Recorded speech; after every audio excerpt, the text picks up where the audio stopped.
Pada tahun 1948, terjadi pemisahan antara orang kulit putih dan orang kulit hitam di Afrika Selatan yang dinamakan sistem apartheid. Sistem apartheid dimulai ketika Partai Nasional Afrika Selatan memenangkan pemilihan dan mulai menerapkan kebijakan rasial yang diskriminatif kepada penduduk non-putih, terutama orang kulit hitam. Pada era apartheid, rasisme sistematis diatur oleh undang-undang untuk memisahkan kelompok ras, terutama antara orang kulit putih dan non-kulit putih. Dan kulit putih diberikan status warga kelas 2, kehilangan hak politik, ekonomi, dan sosial mereka. Tindakan ini mencakup segregasi wilayah tempat tinggal, pendidikan, dan transportasi.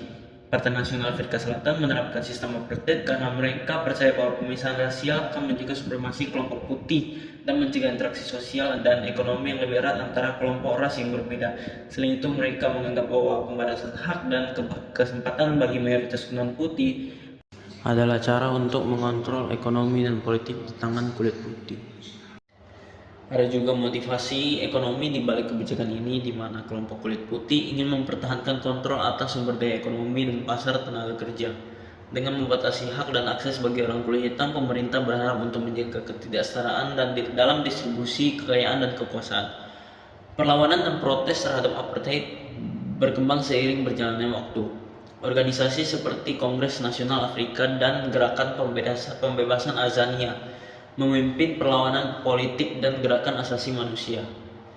Perlawanan terhadap apartheid di Afrika melibatkan serangkaian peristiwa dan tindakan yang berlangsung selama beberapa dekade. Pada tahun 1940-an sampai 1950-an, Nelson Mandela mendirikan organisasi ANC dan PAC dan melakukan demonstrasi.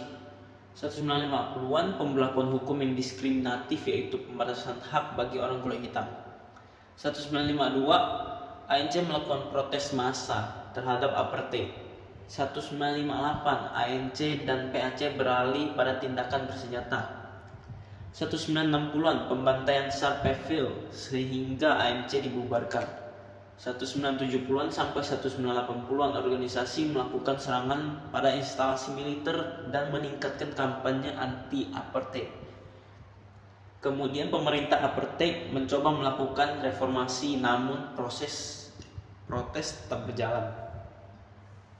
1984 sampai 1986, komunitas internasional memberlakukan sanksi ekonomi dan politik terhadap rezim apartheid dan menuntut bebas Nelson Mandela. Apartheid berakhir pada awal 1990-an ketika pemerintahan Presiden Frederick de Klerk mengumumkan reformasi dan melepaskan Nelson Mandela dari penjara. Kemudian pemilihan 1994 menjadi pemilihan demokratis pertama di mana semua warga dewasa dapat berpartisipasi tanpa memandang ras dan kulit. Pasca apartheid di Afrika Selatan membawa perubahan besar dengan transisi menuju demokrasi, upaya rekonsiliasi, dan perubahan konstitusi. Dampak positifnya melibatkan inklusivitas politik, penghapusan diskriminasi hukum, dan pertumbuhan sosial dan kebudayaan. Namun tantangan seperti kesenjangan ekonomi, pengangguran, ketegangan rasial dan etnis, serta masalah keamanan masih menjadi kenyataan. Meskipun demikian, perubahan pasca apartheid menciptakan dasar untuk pembangunan yang lebih adil dan inklusif di masa depan.